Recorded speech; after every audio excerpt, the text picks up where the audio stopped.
1 year after Germany was held up as the example of how to quickly and effectively flatten the pandemic curve, it's struggling with the other side, how to get people vaccinated. What initially started as a supply issue has become a bureaucratic meltdown. Only about 4% of people have been fully vaccinated. Everybody else is just waiting and waiting with no idea when they can get their shot. And the country is on the verge of a deadly third wave.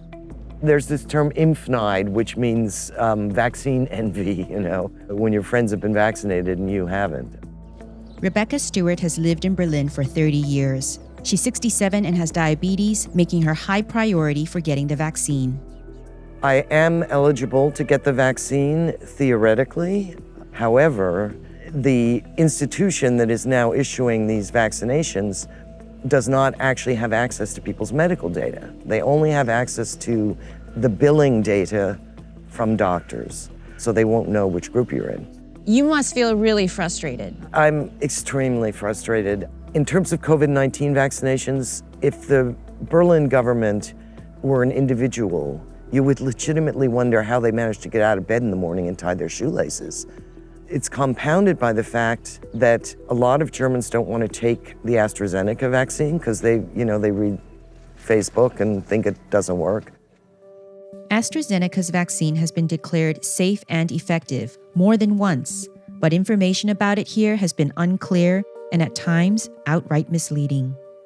In January, Germany's top financial daily newspaper published a story saying the vaccine was only 8% effective in seniors, citing an anonymous government source.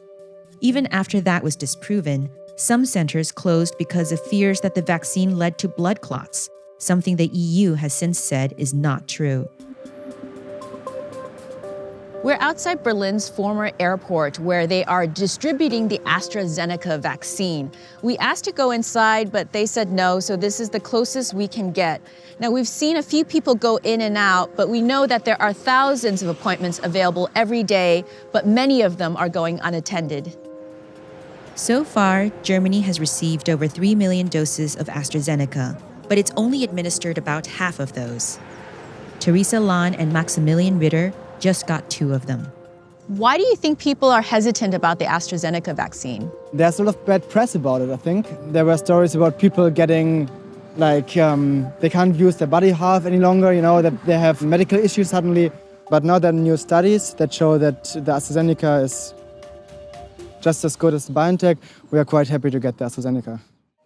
Part of what makes Germany's rollout troubles so surprising is that the country has been a major player in vaccine development. At one point, over 24 companies and institutes were working on developing vaccines. The Pfizer-BioNTech one was created here, as was CureVac, which is still in phase 3 trials but already has an order from the EU for 225 million doses. Ja, eben, das dann nicht mehr wissen.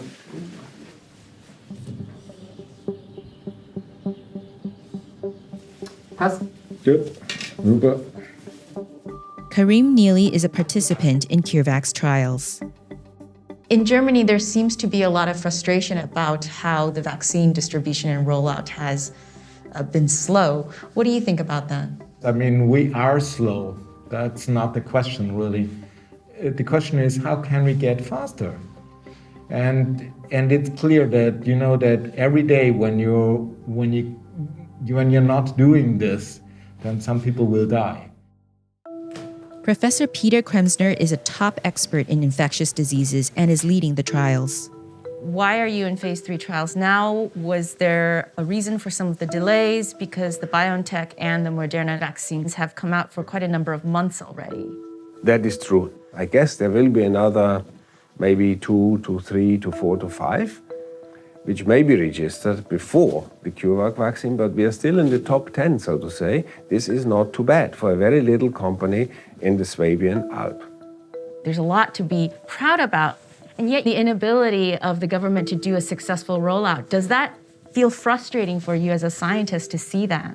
I'm a bit surprised that things are not going faster at this very moment and that not more of those registered and approved vaccines can be produced already. We all would wish to see that.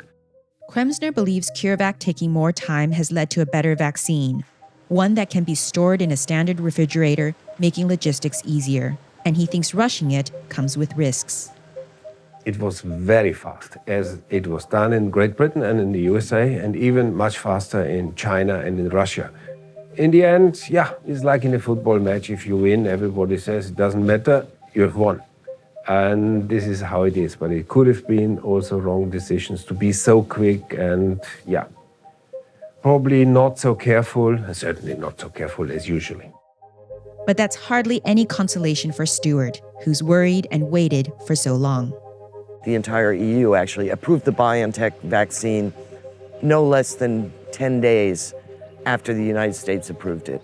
So that would give you a 10-day lag, but not a 2-month lag. And maybe they were reckless, but hey, it's working.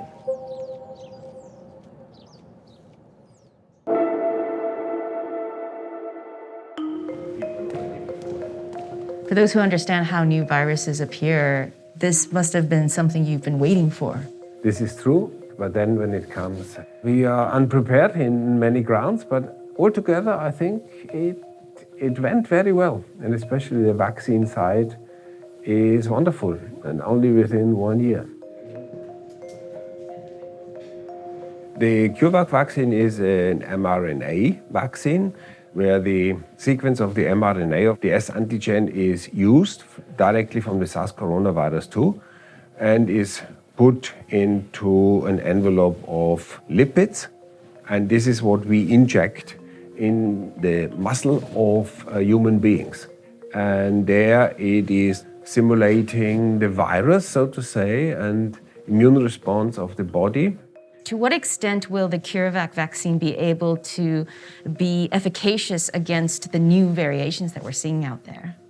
At this very stage, I don't see the absolute need to change the vaccine. It looks like the registered vaccines are quite well working against the variants.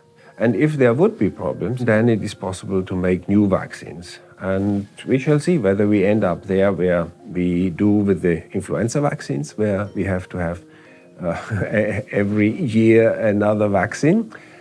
This is possible? I do not think so. I think we have one, and maybe in a few years we need a little bit of add-in to the current vaccines, but it is still mutating, like all microbes do.